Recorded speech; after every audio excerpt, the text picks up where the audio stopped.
जय हिंद दोस्तों, मैं शुभम जैन डू स्टडी में आपका स्वागत है। आज हम क्लास 12th एनआईओएस का चैप्टर 14 बेटा मध्यकालीन भारत में सांस्कृतिक विकास के बारे में जो हिस्ट्री का चैप्टर है पूरी डिटेल पढ़ने वाले हैं। जब भी हम मध्यकाल की बात करते हैं तो इसका मतलब ये होता है भारत का वो समय जब दिल्ली सल्तनत और मुगल साम्राज्य शासन कर रहा था भारत में। ये दौर केवल युद्ध का नहीं है, ये राजाओं की कहानी तक सीमित नहीं है, बल्कि उस समय पर भारत की सांस्कृतिक कला विचारधारा बहुत तेजी से बदल रही थी। उस काल में सबसे खास बात थी विभिन्न संस्कृतियों का मिलना और एक दूसरे को अपनाना। उसी के साथ साथ उसी समय पर भक्ति आंदोलन भी सामने आए, जिन्होंने लोगों को बताया कि भगवान तक पहुंचने का रास्ता मंदिर या मस्जिद नहीं है, बल्कि सच्चे प्रेम और भक्ति से आप भगवान को प्राप्त कर सकते हैं। साथ ही सूफी संतों ने भी ये संदेश दिए कि सब इंसान एक बराबर हैं और एक दूसरे के प्रति मोहब्बत और एक दूसरे के प्रति सम्मान करना सबसे प्राथमिक धर्म है। उस दौर में साहित्य, चाहे आप संगीत की बात करिए, कला की बात करिए, बहुत तेजी से डेवलप हो रहे थे, बहुत तेजी से तरक्की कर रहे थे। तुलसीदास, सूरदास, कबीरदास, मीरा, इन्होंने बहुत सारी रचनाएं रची जो आज के समय पर भी बहुत अच्छे से पढ़ी जाती हैं और पहले के बारे में बहुत कुछ पता लगाया जाता है। स्थापत्य कला में भी उस समय पर बहुत अद्भुत डेवलपमेंट हो रहा था, बहुत अद्भुत विकास हो रहा था। कुतुब मीनार की आप बात करिए, आप लाल किले की बात करिए, आप ताजमहल की बात करिए, आप बहुत सारी इमारतों की बात करिए, तो वहाँ पर उस समय पर ये सारी चीज़ बहुत तेज़ी से बनने लग रही थी। इसलिए दोस्तों हम कह सकते हैं मध्यकालीन भारत वो समय था जब भारत की संस्कृति को एक नई पहचान और वो नई ऊंचाइयों तक पहुंच रही थी। तो इसके बारे में पूरी डिटेल में हम बात करना बेटा शुरू करते हैं। सबसे पहली बात क्या है, सूफीवाद के बारे में बता रखा है। सूफीवाद क्या है? सूफीवाद इस्लाम धर्म का वो हिस्सा है जो ईश्वर से हमारे दिल और आत्मा का गहरा संबंध दिखाता है। इसमें बाहरी पूजा और ज्यादा से ज्यादा अंदर की सच्ची भक्ति और प्रेम के ऊपर ध्यान देने की बात की गई है। सूफीवाद ये मानते हैं कि भगवान तक पहुंचने का रास्ता मंदिर या मस्जिद तक सीमित नहीं है, बल्कि प्यार, सेवा, सच्चे दिल से भक्ति करना, ये क्या है, भगवान तक पहुंचने का रास्ता तैयार करता है। तो एक तरीके से इन्होंने कर्म कांड का क्या किया बेटा, विरोध किया। इन्होंने कहा मंदिर मस्जिद जाने से आपको भगवान नहीं मिलेंगे, आपको एक दूसरे के प्रति सम्मान रखना, एक दूसरे के प्रति प्रेम रखना और उसके साथ साथ किसी के कोई समस्या या दिक्कत है वहां तक मदद पहुंचाना, इनका सबसे प्राथमिक काम हुआ करता था। सबसे पहली बात देख लेते हैं, इस्लाम, सूफीवाद इस्लाम के आध्यात्मिक और रहस्यमय पक्ष को दर्शाता है। इसका मतलब क्या है बेटा, सूफीवाद इस्लाम धर्म का एक ऐसा पहलू है जो बाहरी नियमों और कानूनों को से भी आगे बढ़कर अंदरूनी आध्यात्मिक अनुसरण की बात करता है। कहते हैं आपको अपने आध्यात्मिक चीजों को जगाना पड़ेगा, उसके साथ साथ ध्यान और मन को शांत करना पड़ेगा। अगर आप शांत कर सकते हैं तो भगवान तक आप इजीली पहुंच सकते हैं। सूफी संत का कहना है भगवान से जुड़े रहना और सिर्फ धर्म रस्मों के कारण नहीं हो पाता, बल्कि आपका दिल और उसके साथ साथ आपका अनुभव सब कुछ बहुत अच्छा होना चाहिए। इसी वजह से सूफीवाद को इस्लाम का रहस्य रास्ता भी कहा जाता है। कहा जाता है कि उन्होंने बहुत सारी बातें बताई, जैसे कि उन्होंने कहा आध्यात्मिक चीजों से ज्यादा जुड़ना चाहिए। तो इन सभी चीजों के ऊपर उन्होंने बात की। दूसरे पॉइंट में बेटा क्या बोल रहा है, ईश्वरवाद के साथ प्रेम पूर्वक और गहरे संबंध के दिशा में ध्यान देना। इसका मतलब क्या है, सूफी रास्ता हमेशा ये बोलता है कि भगवान तक पहुंचने का सबसे अच्छा तरीका क्या है, दिल से प्रेम करना भगवान के लिए। हम केवल पूजा तक सीमित नहीं रह सकते, बल्कि उससे भी आगे बढ़कर भगवान के साथ ऐसा रिश्ता बना सकते हैं जो आत्मा से जुड़ा हो। ध्यान, दुआ और भजन के जरिए भी हम अपने दिल को पवित्र बनाए रख सकते हैं, ताकि भगवान का प्रेम महसूस कर सके और इससे ही क्या हो सके, हमारी आत्मा को शांति मिल सके और अंदर ही अंदर हम जो कि चीजों को ध्यान केंद्रित करके भगवान को प्राप्त कर सके। तो इन सभी चीजों के ऊपर जोर दिया गया। साथ में बात की गई सेवा, प्रेम, सरलता और उसके साथ साथ इन सभी शिक्षाओं को ज्यादा से ज्यादा फैलाना। सूफी संत हमेशा कहते थे कि एक दूसरे की मदद करना, एक दूसरे की क्या करना, मदद करना, उनसे प्यार करना और जिंदगी के अंतर्गत अपने जीवन को बहुत सरल रखना, सच्चा बनाकर रखना। वो जो कि इन सभी चीजों के पक्ष में हमेशा खड़े रहते थे। नफरत छोड़कर प्रेम और विनम्र तरीके से जीवन को यापन करना, सूफी मार्ग पर चलने वाले लोग एक दूसरे की सेवा करना, एक दूसरे के प्रति अच्छी भावना रखना और जो कि छोटे और जरूरतमंद लोगों के साथ सरलता और बढ़िया व्यवहार करना, समाज में शांति बनाए रखना, इनका सबसे प्राथमिक कार्य हुआ करता था। सबसे प्राथमिक शिक्षा भी यही मानी जाती थी। उसके साथ साथ धार्मिक कट्टरता का विरोध करना, हर जाति और धर्म के लोगों के लिए समावेश रखना। धार्मिक कट्टरता मतलब सूफी संत कट्टरता के बिल्कुल खिलाफ थे। उनका मानना था भगवान एक ही है और उन सबको हम सब उनको अलग अलग नामों से बुलाते हैं, फिर भी हमें किसी भी धर्म या जाति के आधार पर उससे अलग नहीं होना चाहिए। उनका कहना था कि अंदर से सबका ही सम्मान करना चाहिए, मन से सबको एक दूसरे के प्रति कोई भेदभाव या झगड़े की भावना या फिर कोई और अपने मन में कोई चीज नहीं रखनी चाहिए एक दूसरे के लिए। इसलिए प्यार से सबका दिल जीतना चाहिए। यही कारण था कि सूफीवाद ने समाज के अंदर भाईचारा और एकता में बहुत योगदान दिया। इसके बारे में बहुत अच्छी तरीके से क्या किया बेटा, वर्णन किया। उसके साथ साथ यहाँ पर क्या है, सूफीवाद के प्रमुख सिलसिले हैं बेटा। कुछ प्रमुख सिलसिलों का मतलब कि बेटा सिलसिले तो बहुत सारे चले, लेकिन प्रमुख हमने कौन से चार के बारे में बात की गई है। चिश्ती सिलसिले के बारे में बात की गई है। सबसे पहली बात जो बेटा चिश्ती सिलसिले हैं, वो सबसे पहले सिलसिले, इन सिलसिलों का सबसे प्रमुख संदेश ये था कि सेवा करना और एक दूसरे के प्रति प्यार की भावना रखना। ख्वाजा चिश्ती ने इन सिलसिलों को बहुत बड़े स्तर पर फैलाया। उसके साथ-साथ उन्होंने हमेशा दूसरों की मदद करना और उसके साथ-साथ एक दूसरे के प्रति प्रेम की भावना रखना और उनकी शिक्षाओं ने लोगों का दिल भी जीत लिया था। इन सभी चीज़ों को बहुत बड़े पैमाने पर लोगों तक फैलाया। तो सबसे पहले जो हमारे पास चिश्ती सिलसिले हैं बेटा, उन्होंने सेवा, प्रेम और उसके साथ-साथ इसका प्रमुख क्या है कि जो इनकी शिक्षाएँ थी, सभी लोगों के मन में जो कि जाकर बैठने लगी और बहुत सारे लोग चिश्ती सिलसिले के साथ जुड़कर जो कि इस्लाम धर्म का प्रचार प्रसार भी करने लगे। उसके साथ-साथ सोहरावर्दी सिलसिले दूसरे नंबर पर कौन से आते हैं? सोलहवर्दी सिलसिले। इसका मतलब है गहराई से सोचने वाला रास्ता। इसका मतलब क्या है कि आप उसके बारे में गहराई से सोचने वाला रास्ता। अब इसके अंतर्गत क्या था कि उन्होंने कहा कि हमेशा भगवान और जिंदगी में रहस्य को समझना चाहिए और इसलिए अपने मन को साफ रखना चाहिए। अगर आपका मन साफ नहीं होगा तो आप उस रास्ते को, उस चीज को कभी नहीं समझ पाएंगे, जिसके कारण क्या होगा कि आप भगवान की को प्राप्त बिल्कुल भी नहीं कर पाएंगे। तीसरा सबसे बड़ी बात है बेटा नक्शवादी सिलसिले। इसके अंदर क्या है, ये रास्ता ध्यान और तपस्या की जरूरत के बारे में बताता है। इसका मतलब है कि मन को एक जगह टिका कर रखना और खुद को सुधारना। एक जगह टिकाने का मतलब क्या है, कभी कहीं जा रहा है मन, कभी कुछ करने का मन कर रहा है, तो इन सभी चीजों के बारे में क्या है, एक जगह टिका कर रखना और बार बार अपने मन को जो कि इधर उधर ना भटकने देना। उन्होंने इंसानियत और प्यार को बहुत सुंदर कविताओं में भी, गीत के जरिए भी लिखा, गीतों के माध्यम से भी उनके जो कि चीजों के बारे में बहुत ज्यादा फैलाया। उसके साथ साथ कादरी सिलसिले चौथे नंबर के आते हैं। कादरी सिलसिले में क्या है, कर्म, योग और सेवा पर जोर दिया गया।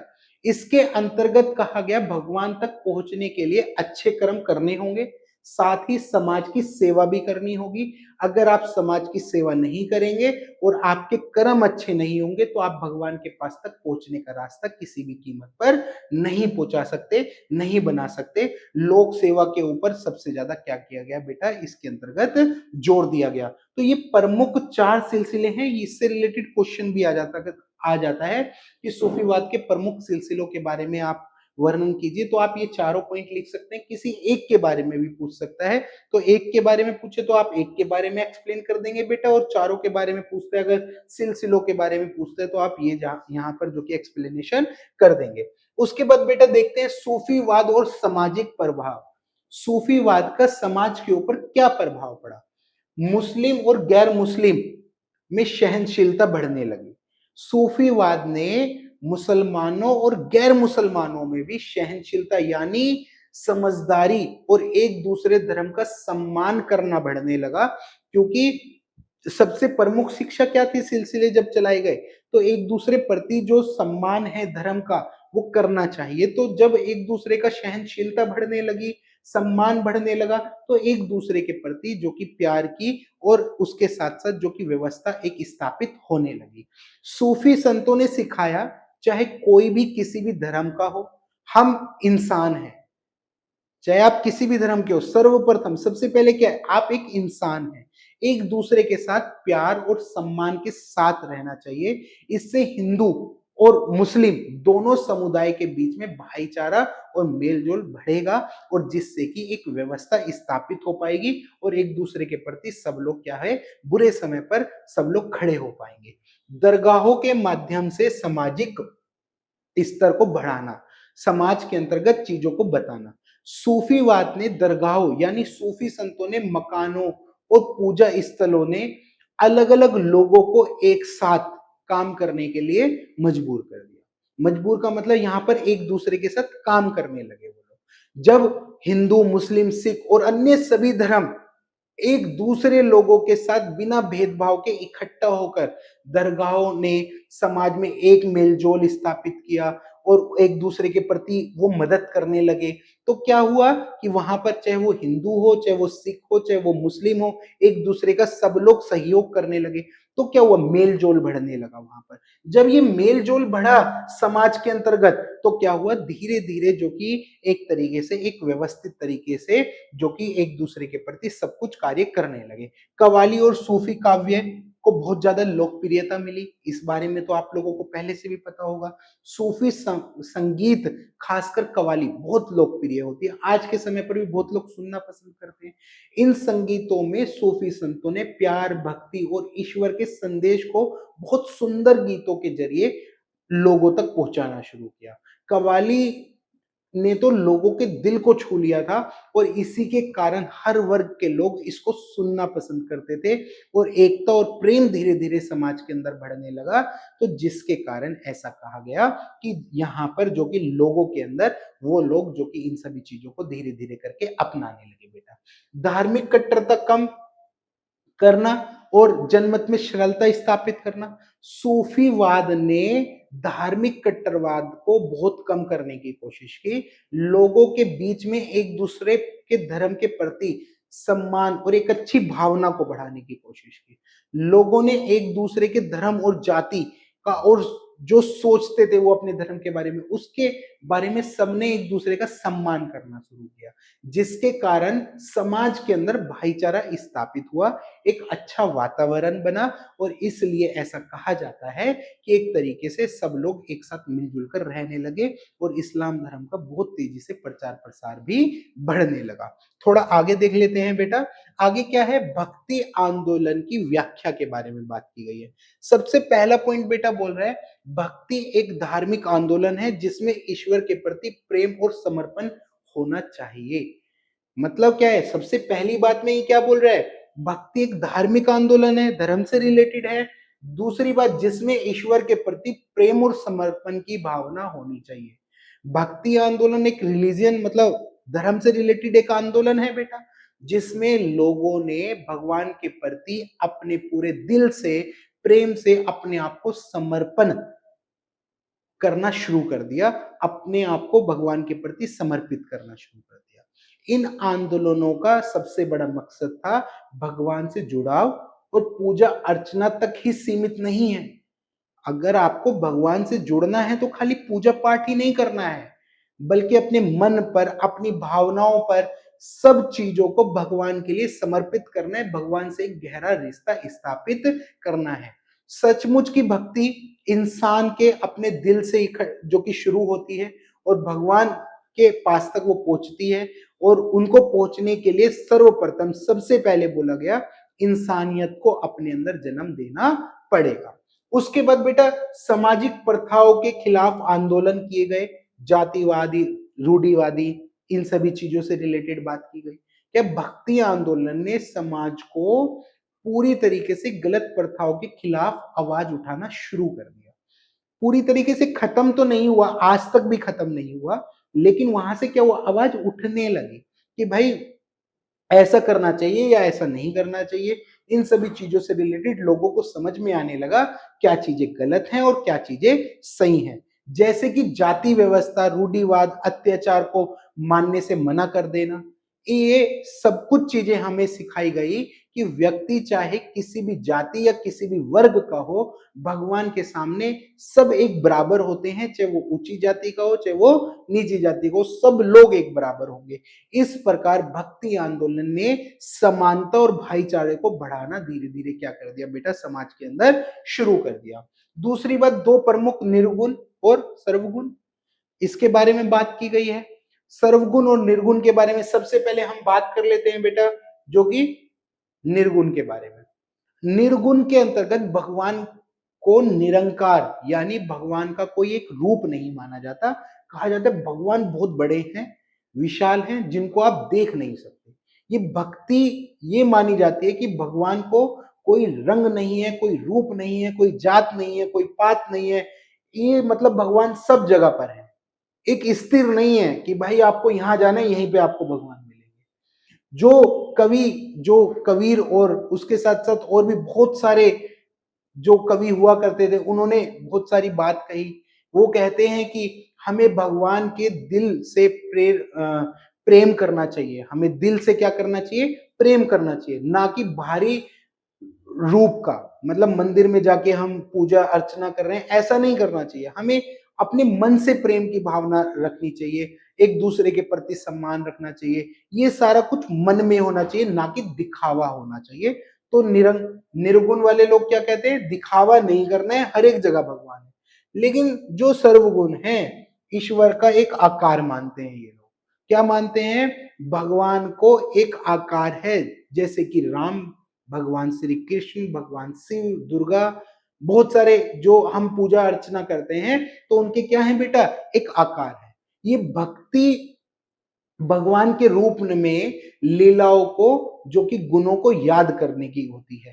तुलसीदास ने, सूरदास ने ये अपनी कविताओं के अंतर्गत कहा कि ये लोग भगवान के एक आकार की पूजा करते हैं और उनकी कहानियां जो कि अलग अलग जगह से पढ़ते हैं, और उसके साथ साथ एक तरीके से यहाँ पर क्या है, जो कि ये सच्चा प्रेम और अपनी भक्ति को क्या करते हैं, मूर्ति के सामने व्यक्त करते हैं। तो कहने का मतलब क्या है, एक आकार की पूजा करना, और निर्गुण का मतलब बिना आकार की पूजा करना, हर एक जगह पर भगवान है। देखते हैं बेटा, आम जनता तक धर्म की पहुंच धीरे धीरे बढ़ने लगी। अब इस आंदोलन का सबसे बड़ा फायदा ये था कि इससे धर्म और भक्ति की बातें धीरे धीरे आम लोगों तक बहुत ही अच्छे से पहुंचने लगी थी। क्यों? क्योंकि अब क्या था, जो संत हुआ करते थे वो हर तरीके की भाषा, जो हर वर्ग, हर जाति उन्हें समझ सकता था, उस भाषा में उपदेश, उस भाषा में चीजों को बताने लगे थे। अब जाहिर सी बात है, मैं एक ऐसी भाषा में उपदेश देने लगूं या ऐसी भाषा में आपको पढ़ाने लगूं जो भाषा, जो लैंग्वेज आपको आती ही ना हो, तो क्या आप समझ पाएंगे? नहीं समझ पाएंगे। तो इसलिए क्या हुआ, जब जन जन तक वो बातें, वो भाषा पहुंचने लगी, तो क्या हुआ, सारी चीजें सब लोग समझने लगे। इससे पहले धर्म से जुड़ने की बात केवल कुछ एक वर्ग, कुछ खास लोग तक सीमित हुआ करता था। क्यों? क्योंकि जो संस्कृत के विद्वान थे वो लोग ही चीजों को समझ सकते थे। कितनी बार वो लोग जानबूझकर चीजों को गलत तरीके से क्या होता था, समाज में प्रेजेंट कर दिया करते थे। भक्ति आंदोलन ने इसे जन जन तक पहुंचाया और सभी को भगवान तक पहुंचने का एक अच्छा और एक सही रास्ता दिखाया कि आप भगवान तक कैसे पहुंच सकते हो, कर्म कांड से नहीं, अपने मन को, अपनी चीजों को बहुत अच्छे से व्यवस्थित रखना, ये सबसे बड़ा प्राथमिकता है। उसके बाद बेटा अब आगे देख लेते हैं, क्या है, भक्ति आंदोलन का स्वरूप। भक्ति आंदोलन के स्वरूप के बारे में बात की गई है। इसमें क्या है, उत्तर भारत में तुलसीदास, कबीर, सूरदास, इनके बारे में बात की गई।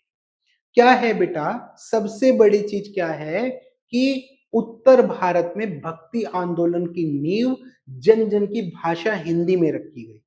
क्यों? क्योंकि अब अगर मैं संस्कृत में पहले से ही चल रही थी चीजें, लेकिन लोगों को समझ ही नहीं आ रहा था, तो क्या हुआ कि एक नॉर्मल भाषा के अंदर बात की गई, जिसके अंदर तुलसीदास जी, सबसे पहली बात किसकी बात की गई है? तुलसीदास।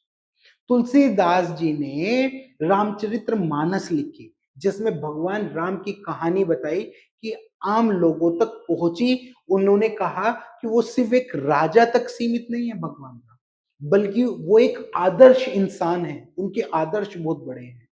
अब कबीरदास के बारे में अगर आप बात करें बेटा, तो लोगों को समझाया कि असली पूजा मंदिर और मस्जिद जाने से नहीं होती, बल्कि अच्छे विचार और सच्चा दिल रखने से। और उसके साथ साथ उनका ये संदेश भी था कि जात पात ये सब कुछ कुछ नहीं होता, जबकि दिल में साफ सफाई होनी चाहिए, ना कि आप दिखावे के तौर पर ये सारी चीजें करें। सूरदास की बात करें तो ऐसे उन्होंने भी, क्या हुआ कि भगवान श्री कृष्ण की बाल लीलाओं के बारे में उन्होंने बहुत सारी चीजों के बारे में, ब्रिज की गलियों के बारे में, बहुत सारी चीजों के बारे में एक्सप्लेन किया। यानी कि उत्तर भारत के संतों ने धर्म को आम जनता के लिए सरल और बहुत ही अच्छे से एक्सप्लेन करके सारी चीजों के बारे में बताना शुरू कर दिया बेटा। उसके साथ साथ के दक्षिण भारत के अंदर अलवार और नयनार, संत रामानुज, इसके बारे में भी बात की गई है। अब क्या था बेटा, दक्षिण भारत की ओर अगर आप देखें तो ये भक्ति आंदोलन और भी पहले से शुरू हुआ था। अलवार जो हुआ करते थे, अलवार संत सबसे पहले नंबर पर अगर आप देखें, सबसे फर्स्ट नंबर पर, तो बेटा क्या है, विष्णु के भक्त थे। उन्होंने भगवान की स्तुति में बहुत सारे सुंदर भजन और गीत लिखे थे। लोग उनको गाते गाते भावुक भी हो जाते थे, मन मुक्त हो जाते थे कि हाँ भाई ये चीज ऐसे है। वो मानते थे कि भगवान को पाने का सबसे अच्छा तरीका है प्रेम और समर्पण। अपना प्रति प्रेम रखो और समर्पण कर दो अपने सब कुछ। उन्होंने ये भी लिखा कि जो भक्ति है वो अमीर और गरीब या जात पात का कोई भेदभाव नहीं होता। तो जो ये लोग थे अलवार, तो ये किसके भक्त थे? ये विष्णु के भक्त थे। कैसे? उनके गीतों के माध्यम से, और उसके साथ साथ उनको गुनगुनाते थे, और जो कि अमीर और गरीब में कोई भेद ना करना, ये सारा कुछ समाज के अंतर्गत बताते थे। जो नयनार हैं बेटा, दूसरे लोग, अब ये शिव के भक्त माने जाते थे, शिव को अपना आराध्य देव मानते थे। ये लोग किसको? विष्णु को आराध्य देव। ये लोग नयनार किसको बेटा? शिव को आराध्य देव। उनकी रचनाओं में हमेशा भगवान शिव की शक्ति के बारे में और उसके साथ साथ उनके अनुभव के बारे में बात करते थे। वे कहते थे कि सच्चा भक्त वही हो सकता है जो हर हाल में अपने ईश्वर को याद रखे। उनकी भक्ति इतनी गहरी थी कि लोग अपने भजनों से प्रभावित होकर शिव भक्त अपनाने लगे थे। जहां से भी वो लोग जाते थे, बार बार वहां पर इतने भजन गाते थे, इतना कुछ करते थे, तो जिसके कारण उनकी भक्ति से काफी लोग क्या हो जाते थे बेटा? प्रभावित हो जाते थे। और प्रभावित होने के बाद उन सभी चीजों को वो लोग क्या करने लगते थे? अपनाने लगते थे। अगर हम संत रामानुज की बात करें, तो भगवान तक पहुंचने का सबसे अच्छा रास्ता है भक्ति और दया, ना कि केवल पूजा पाठ। अगर ये चीजें, आप भक्ति और दया अपने मन में है, आपके मन में है, तो आप भगवान तक बेटा पहुंच सकते हैं। उसके साथ साथ बेटा क्या है? नैतिकता, सामाजिक एकता, सदाचार का प्रसार किया। अब क्या हुआ? इसमें लोगों ने सिखाया कि असली पहचान जाति या धन से नहीं है, बल्कि अच्छे अच्छे कर्म और चरित्र से होती है।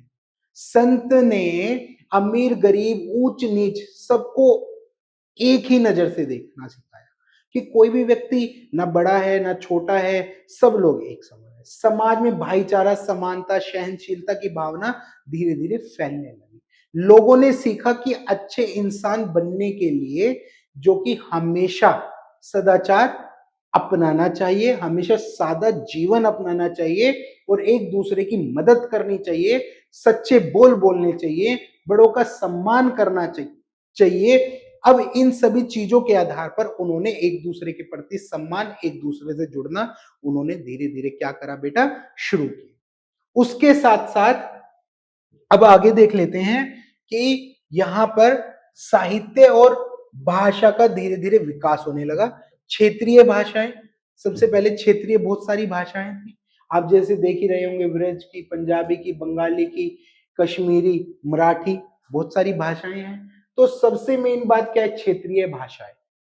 अब इस दौर में हिंदी, ब्रिज और भी बहुत सारी बोलियां, पंजाबी, बंगाली, कश्मीरी, मराठी, बहुत सारी क्षेत्रीय भाषाएं बहुत तेजी से डेवलप हुई। भक्त संतों ने अपनी मातृभाषा में भजन और कविताएं और ग्रंथ लिखना चालू किया। उन्होंने जो कि वहां पर जब उनकी एक आम भाषा में ग्रंथ मिल जाएंगे, कविताएं मिल जाएंगी, ये सारा कुछ मिल जाएगा, तो बहुत व्यवस्थित तरीके से जीवन जीने का एक तरीका मिल जाएगा सबको। इससे आम लोगों तक भगवान का संदेश भी बहुत आसानी तक पहुंच जाएगा। उसके साथ साथ क्या था, राजभाषा संस्कृत से हटकर क्षेत्रीय भाषाओं ने अपना महत्व भी पाया। जैसे खाली एक संस्कृत भाषा को महत्व नहीं दिया गया, क्षेत्रीय भाषाओं को भी महत्व दिया गया। सारी भाषाएं बहुत इंपॉर्टेंट तरीके से देखी जाने लगी।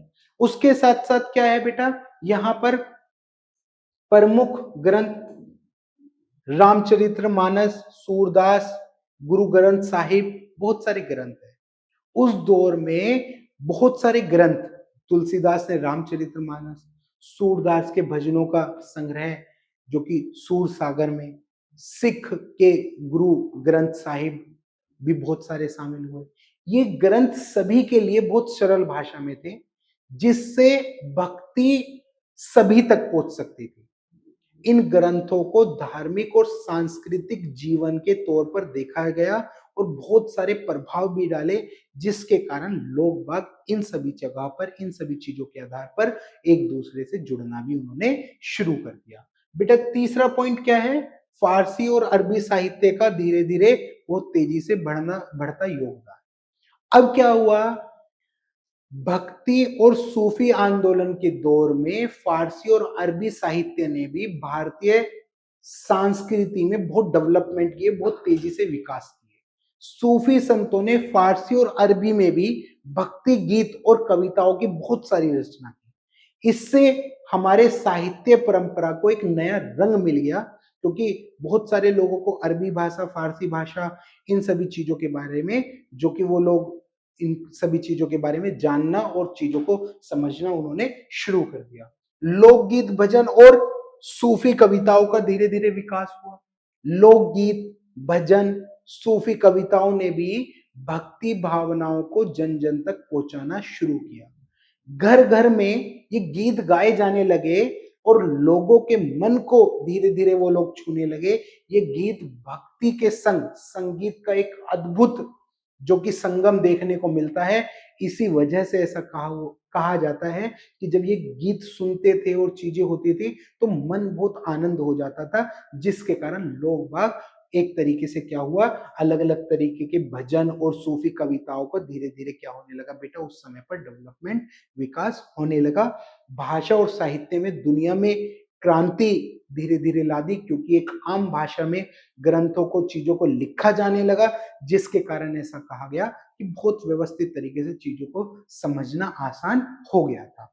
उसके साथ साथ बेटा अब आगे देख लेते हैं दिल्ली सल्तनत का स्थापत्य कला के बारे में। इस्लामिक स्थापत्य कला का धीरे धीरे डेवलपमेंट होना।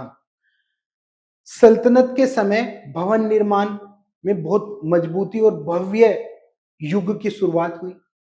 पत्थर, संगमरमर का बहुत बहुत बड़े लेवल पर उसका प्रयोग हुआ, जिससे दीवारें बहुत मजबूत होती थी। नई शैली में मंदिरों की जगह मस्जिदें और किले बनने लगे, जिससे हिंदुस्तानी और ईरानी कला दोनों का मिश्रण देखने को मिलता है। नई स्थापत्य के कारण भारत की पारंपरिक जो चीजें हुआ करती थी उसके अंतर्गत ऐसा कहा गया हिंदुस्तानी भी और ईरानी भी दोनों कला का मिक्सअप देखने को मिलता है, मिश्रण देखने को मिलता है आपको। तो उस समय पर क्या था बेटा, अपने चरम सीमा पर थी, क्योंकि बहुत सारी चीजों का उस समय पर क्या करवाया गया था, निर्माण करवाया गया था। और उसके साथ साथ मकबरे, किले, कुतुब मीनार और भी बहुत सारी चीजों का निर्माण हुआ। इस समय पर कुतुब मीनार, इल्तुमिश का मकबरा और उसके साथ साथ और भी तुर्काबाद का किला और भी बहुत सारी मस्जिदें, बहुत कुछ बना। मकबरों की शुरुआत इसी दौर में हुई थी, जिसमें राजा या सूफी संतों की याद में सुंदर इमारतें बनवाई जाती थी और किलों ने शहरों को सुरक्षा और मजबूत, और मस्जिदों के लिए लोगों का धार्मिक केंद्र। भाई जो सूफी संत हैं वो मतलब मर गए, एक्सपायर हो गए, वहां पर उनकी याद में बनाना या फिर रहने के लिए बनाना। उसके साथ साथ सुंदर इमारतें बनाई गई, बहुत सारी ऐसी। किले क्यों बनाए गए, ताकि शहरों को सुरक्षा दी जा सके। मस्जिदें क्यों बनाई गई, धार्मिक केंद्र के तौर पर बनाई गई। तो इन सभी चीजों को देखकर बहुत सारी चीजों का बेटा क्या किया गया, निर्माण किया गया। लाल किला और उसके साथ साथ और भी बहुत सारी चीजें, पहरेदारी के बारे में बात की गई है, लाल किला और पहरेदारी के बारे में। सल्तनत काल की सुरक्षा बहुत जरूरी हुआ करती थी, इसलिए ऐसा कहा गया मजबूत और बड़े किले बनाए जाना बहुत ज्यादा जरूरी था। अब कहा गया तुर्काबाद जैसे किलों में ऊंची दीवार और गहरी खाई बनाई गई थी, ताकि दुश्मनों को अंदर घुसने से ही रोका जा सके। इन किलों के अंतर्गत ऐसा कहा गया कि जो सैनिक हुआ करते थे, तैनात हुआ करते थे, और इनकी खास बात हुआ करती थी कि पूरे शहरों को इन किलों से क्या दी जा सकती थी, सुरक्षा दी जा सकती थी। और लंबी दीवार भी हुआ करती थी और खाई भी हुआ करती थी। अगर कोई वैसे घुसने की कोशिश करेगा तो पहले खाई पार करेगा, खाई पार कैसे करेगा, ऊंची दीवार होंगी सीधी तो कैसे चढ़ेगा। तो ये दिक्कतें, ये समस्याएं सबके सामने थी। उसके साथ साथ मस्जिदों में मेहराब, गुंबद और अरबी कलम की सजावट के बारे में बात की गई। मस्जिद और मकबरों की पहचान उनका सबसे बड़ा गोल गुंबद और मेहराब देखा जाता था, और कहा जाता था सुंदर अरबी अक्षरों के अंतर्गत अलग अलग सुसज्जित भी किया जाता था। उसके अंतर्गत फूल, पत्तियां, अलग अलग आकृतियां, डिजाइन, दीवारों के ऊपर अलग अलग चीजों, इमारतों के ऊपर अलग अलग धार्मिक कलाएं, ये सब कुछ, जानवर की आकृतियां, बहुत सारा कुछ वहां पर क्या किया जाता था बेटा, बनाया जाता था। उसके साथ साथ स्थापत्य में भारतीय और इस्लामिक शैली का मेल देखने को मिलता है। इस्लामिक काल के अंतर्गत ऐसा कहा गया, दिल्ली सल्तनत जब भारत के अंदर चल रहा था तो इमारतों में भारतीय शैली के छज्जे और उसके साथ साथ इस्लामिक शैली के मेहराब दोनों देखने को मिल जाते हैं, बहुत ही सुंदर देखने में लगते थे। उसके साथ साथ स्थापत्य कला में एक नया डेवलपमेंट हुआ कि मेहराब भी है, छज्जे भी हैं। अब इन सभी चीजों के साथ साथ मिश्रण शैली, मतलब सभी चीजों को मिक्स करके क्या क्या चीजें अच्छी लगेंगी और मजबूती के तौर पर भी अच्छी होंगी, तो सभी संस्कृतियों को मिलाकर बहुत सारी चीजों का क्या किया गया बेटा, निर्माण किया गया। अब उसके साथ साथ बेटा यहाँ पर क्या है, मुगल कालीन स्थापत्य। अभी तक हम किसकी बात कर रहे थे, किसकी बात कर रहे थे बेटा, यहाँ पर दिल्ली सल्तनत की बात कर रहे थे। अब हम किसकी बात कर रहे हैं, मुगल कालीन स्थापत्य कला के बारे में। मुगल कालीन स्थापत्य कला में सबसे पहली बात ताजमहल, फतेहपुर सीकरी और शाही मस्जिदों के बारे में। मुगल काल के प्रमुख स्थापत्य नमूने हमें आज के टाइम पर भी देखने को मिलते हैं, जो कौन कौन से हैं, ताजमहल, मुमताज महल, है ना, मुमताज महल की यादगार मकबरा, और भी बहुत सारी चीजें, फतेहपुर सीकरी का एक विशाल किला, दिल्ली की जामा मस्जिद, ये सभी इमारतें बहुत अद्भुत कला और तकनीक के एक बहुत बड़े उदाहरण हैं।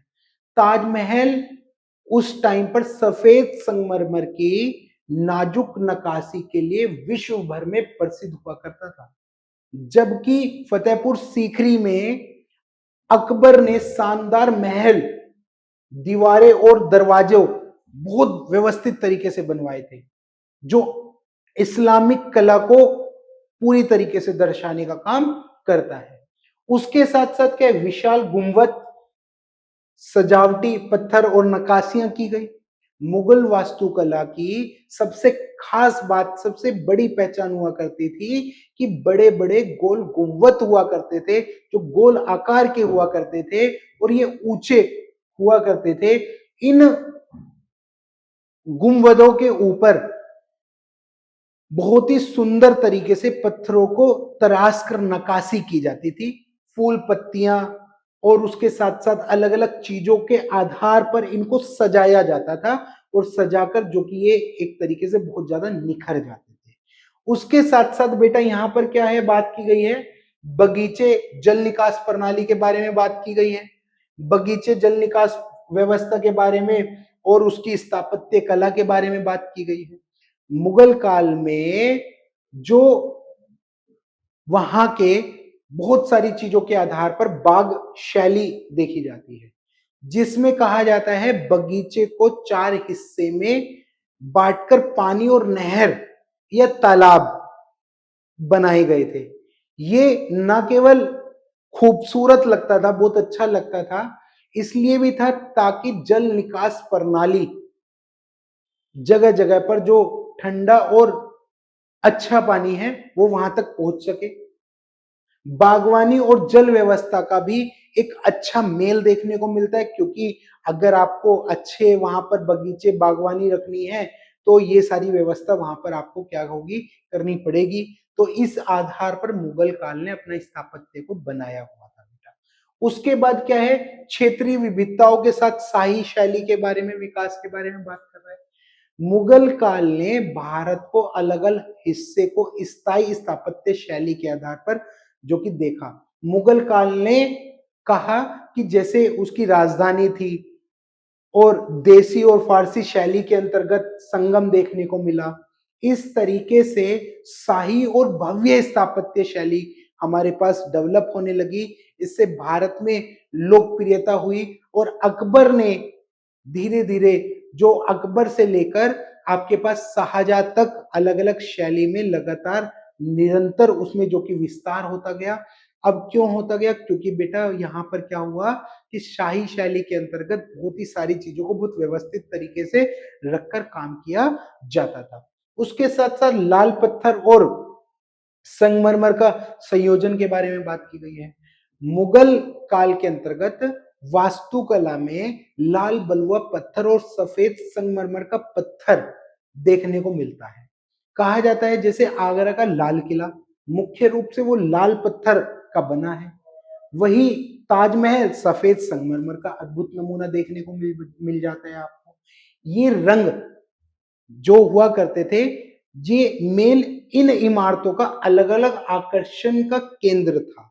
इसके साथ साथ ही पत्थर पर की गई नक्काशी कला को दर्शाती थी कि उस समय पर कला बहुत ही अच्छी हुआ करती थी बेटा। तो इसके बारे में भी चीजों को क्या किया जाता था, प्रेजेंट किया जाता था बेटा। अब थोड़ा आगे देख लेते हैं क्या है मुगल चित्र कला के बारे में। मुगल चित्रकला के बारे में क्या है, फारसी, पश्चिमी, एशियाई और भारतीय कला का मेल। अब क्या है, मुगल चित्रकला में फारसी कलात्मक जो कला के आधार पर देखी जाती है, पश्चिमी एशियाई का डिजाइन भी भारतीय रंगों से बहुत सुंदर मिश्रण के आधार पर देखने को मिलता है। मतलब एशिया का डिजाइन भी, भारतीय डिजाइन भी, मुगल चित्रकारी भी, बहुत सारी चीजों का मिश्रण देखने को मिलता है। ये 3 कला शैलियां मिलकर एक नई और अद्भुत चित्रकला शैली बनाती है। फारसी चित्रों को नाजुक रेखा और भारतीय रंगों की चमक के आधार पर बनाया जाता है, जिससे कि बहुत अच्छे नमूने और बहुत अच्छी चीजें जो कि निखर कर सामने आती है। चित्रों में विस्तार और रंगों का चमक और प्राकृतिक संवेदनशीलताओं के बारे में बात की गई है। मुगल चित्रकारी में हर चीज को बहुत ही साधारण तरीके से दर्शाया गया था। रंग बहुत ही अच्छे हुआ करते थे, रंगों को बहुत अच्छे से प्रेजेंट भी किया जाता था। अगर बात करें पेड़ों की, पक्षियों की, जानवरों की, इंसानों की, तो इनके चेहरे बड़े ही प्राकृतिक और नाजुक तरीके से बनाए जाते थे और कलाओं के अंतर्गत प्राकृतिक इतनी खूबसूरती के आधार पर चित्रित किया जाता था कि चित्र देखने वाला बंदा ये कहता था कि उन चित्रों को देखकर कि वो खो ही जाता था कि इतना अच्छा और इतना व्यवस्थित चित्र कैसे बनाए जा सकते हैं। तो इसके बारे में भी बेटा वर्णन किया गया है। साथ में मुगल दरबार के अंतर्गत शाही चित्रकार के बारे में बात की गई है। शाही चित्रकारी के बारे में मुगल दरबार में बहुत ही प्रसिद्ध चित्रकार हुआ करते थे, बहुत सारे हुआ करते थे।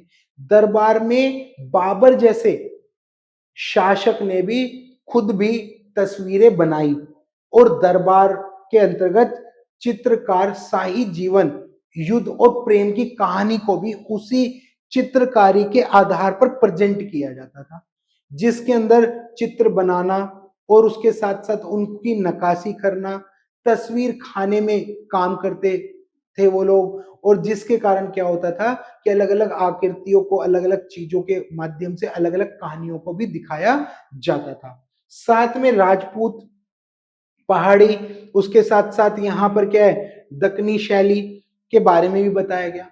मुगल काल में अलग-अलग जगहों को मुगल काल में अलग-अलग जगहों को ऐसा कहा गया चित्रकला शैली बहुत तेजी से डेवलप हुई। राजस्थान में चित्रकला की कहानी और रंग बहुत ज्यादा होते हैं।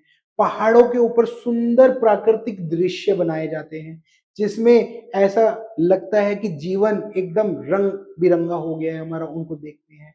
तो इसके साथ साथ दक्षिण भारत में कहा जाता था बहुत सारे यहाँ पर शैलियां मुगल चित्रकारी देखने को हमें मिल जाती है और उसके साथ साथ बहुत ही व्यवस्थित तरीके से बेटा जो कि कार्य किए जाते हैं।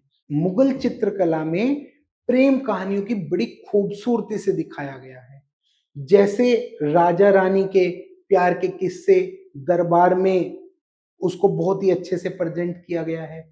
साथ ही युद्ध के दृश्य भी बहुत सारे प्रेजेंट किए गए हैं। इन चित्रों के अंतर्गत संस्कृत जो हमारी हुआ करती थी, हमारी संस्कृति जो हुआ करती थी, उन परंपराओं को, जीवन शैलियों को पूरा चित्रित भी किया गया है।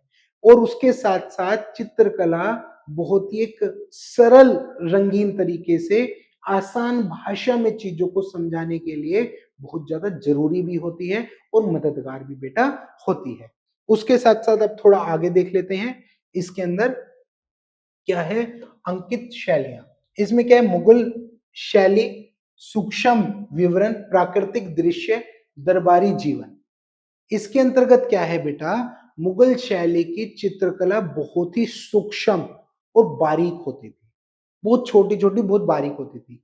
इससे प्राकृतिक दृश्य को बहुत ही खूबसूरती से दर्शाया जाता था, जैसे पेड़, फूल, जानवर, पानी, इन सभी चीजों को बहुत पतली पतली चीजों से बनाया जाता था।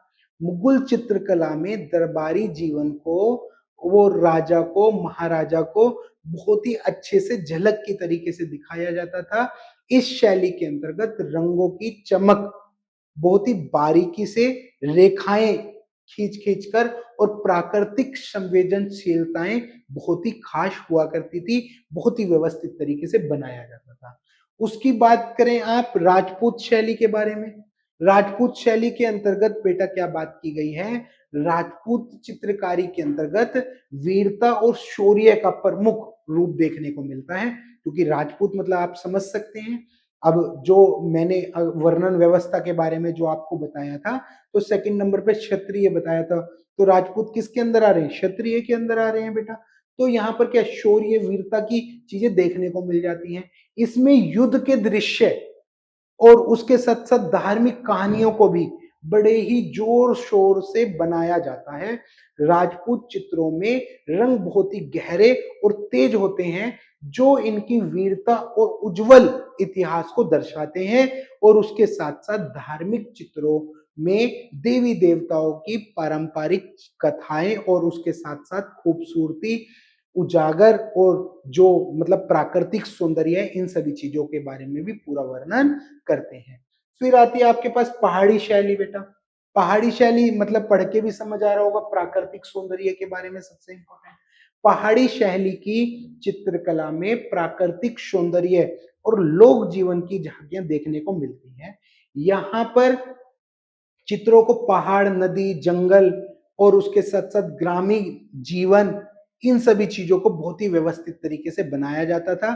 शांति दिखाना और सौंदर्य दिखाना प्रकृति का, लोक कथा के बारे में बात करना, लोगों की कथाओं को प्रेजेंट करना, इसी के अंतर्गत आ जाता है। उसके साथ साथ क्या है बेटा, दक्कनी शैली के बारे में बताया गया है।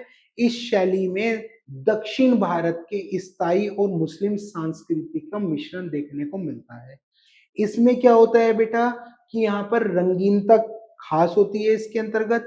उसके साथ साथ यहाँ पर मुगल शैली की भव्यता के आधार पर जो लोगों के अंतर्गत जो जीवन के बारे में, जीवन के साथ साथ उनकी परंपराओं के, उनकी संस्कृति के बारे में पूरा प्रेजेंट किया जाता है बेटा।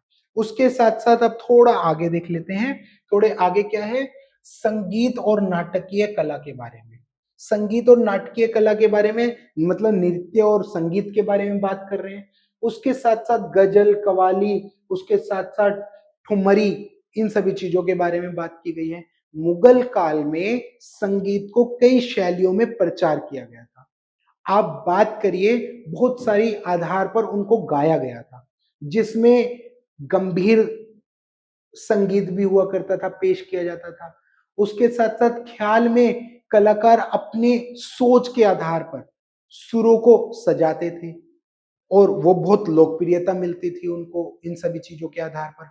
कवालियों के आधार पर सूफी भक्त अपने संगीतों को लोगों तक पहुंचाने के लिए बहुत सारे कार्य, बहुत सारी चीजें किया करते थे। उसके साथ साथ क्या है, अमीर खुसरो और तानसेन के योगदान के बारे में बात की गई है। अमीर खुसरो को भारतीय संगीत का जनक भी माना जाता है, क्योंकि उन्होंने यहाँ पर बहुत सारे कवाली, बहुत सारी चीजों को जन्म दिया। तानसेन जो अकबर के दरबार के प्रसिद्ध संगीतकार के तौर पर भी देखे जाते थे, उन्होंने जो कि बहुत सारी कलाकृतियों में, बहुत सारी चीजों के अंतर्गत संगीत को बहुत अच्छे से बताया, जिसके कारण बहुत संगीत को लोकप्रियता भी मिली। उसके साथ साथ नृत्य और नाट्य लोगों को शाही परंपरा के आधार पर मुगल काल में नृत्य शैली कथक के तौर पर बहुत प्रसिद्ध हुई। नृत्य संगीत का अद्भुत तालमेल देखने को मिला, बहुत अच्छे से नृत्य हुआ और संगीत के माध्यम से जो कि नृत्य होने लगा वहां पर। लोक नृत्य और नाटकीय तौर पर चीजों को बहुत अच्छे से प्रेजेंट किया गया। जो फेस्टिवल्स हुआ करते थे, त्योहार जो हुआ करते थे, वहां पर शाही नाटक और प्रेम के बहुत सारे किस्से और धार्मिक कथाएं, ये सारा कुछ वहां पर नाटक के आधार पर भी बेटा किया जाता था। उसके साथ साथ क्या है आपके पास, सामाजिक और आर्थिक और सांस्कृतिक बदलाव क्या देखने को मिले। अब क्या था, कृषि, शिल्प, वस्त्र उद्योग का धीरे धीरे डेवलपमेंट हुआ। उस दौर में खेती में सुधार हुए और नए तरीके के औजार का भी धीरे धीरे उपयोग होने लगा। शिल्प काल के नए नए शिल्प उत्पादन के अंतर्गत अलग अलग डिजाइन तकनीकों के आधार पर बनाए गए। मूर्तियां, उसके साथ साथ हाथ के काम बहुत ही कम कीमत पर बहुत ही व्यवस्थित तरीके से होने लगे। वस्त्र उद्योग, कपास, इन सभी चीजों के ऊपर रंगाई करना, छपाई करना, ये सब कुछ जो कि बहुत ही बेहतर तरीके से उस समय पर डेवलपमेंट हुआ और होने लगा। व्यापार के बारे में, नगरों के विस्तार के बारे में बात करो, व्यापार बहुत तेजी से बढ़ा और नए शहरों का डेवलपमेंट हुआ। व्यापार के रास्ते, बहुत सारी चीजें डेवलप होते हुए जो कि विदेशों तक व्यापार होने लगा और सुंदर चीजों का उत्पादन धीरे धीरे बढ़ने लगा, जिससे कि हमारे समाज के अंतर्गत व्यापार बहुत तेजी से जो कि कुशलता के आधार पर बढ़ा। शिक्षा के केंद्र के तौर पर कहा शिक्षा पर खास ध्यान दिया गया। गुरुकुल और मदरसा दोनों स्कूल खोले गए, जहां बच्चों को धार्मिक, भाषा, विज्ञान, कला इन सभी चीजों को पढ़ाया गया। ये शिक्षा के केंद्र समाज में ज्ञान का प्रचार प्रसार किया करते थे। शिक्षा का सबसे प्रमुख उद्देश्य हुआ करता था, जो कि पढ़ाना ही नहीं हुआ करता था, वहां पर नैतिकता, समाज के बारे में बताना, समाज को कैसे कैसे क्या क्या काम किया जाना है, इन सभी चीजों तक लोगों तक पहुंचाना। उसके साथ साथ स्त्रियों और वंचित वर्गों में धीरे धीरे सुधार हुआ। समाज में महिला और पिछड़े वर्गों को धीरे धीरे हालात सुधरने लगे। महिलाओं को शिक्षा और सामाजिक सम्मान देने के लिए बहुत सारे कदम उठाए गए। वंचित जो वर्ग, दलित वर्ग हुआ करता था, उनकी रक्षा के लिए भी प्रयास किए गए। उसके साथ साथ समाज के अंतर्गत एक समान न्याय व्यवस्था हो, इसके लिए भी बहुत सारे कार्य किए गए। और उसके साथ साथ आगे देख लेते हैं। ये बेटा महत्वपूर्ण क्वेश्चन है आपके पास, सूफी सिलसिलों की विशेषता के बारे में, भक्ति आंदोलन जो अभी हमने सारी बात करी है, दिल्ली सल्तनत की स्थापत्य कला के बारे में बेटा, उसके साथ साथ चित्रकला के बारे में, मुगल काल की शैलियों के बारे में, संगीत जो नाट्य जो अभी हमने पिछली 2 स्लाइड पहले ही बात करी है, अभी दिल्ली सल्तनत और मुगल आर्थिक जीवन के अंतर्गत कैसे कैसे बदलाव हुए। ये सारे क्वेश्चन बहुत इंपॉर्टेंट है, इनको आप कीजिएगा। जो अगर आपने पूरी वीडियो देखी है तो सारी चीजें आप इजीली कर पाएंगे। अगर आपको फिर भी कोई डाउट होता है तो आप हमारे से किसी भी सोशल मीडिया पे कनेक्ट होके आप डाउट पूछ सकते हैं। अगर आपको एडमिशन से रिलेटेड भी किसी तरीके की कोई काउंसलिंग चाहिए या कोई बात आपको पूछनी है तो आप हमसे वो भी डिस्कशन कर सकते हैं। किसी भी सोशल मीडिया से आप हमसे जुड़ सकते हैं। फिर मिलते हैं नेक्स्ट क्लास के साथ। जब तक के लिए जय हिंद, जय भारत।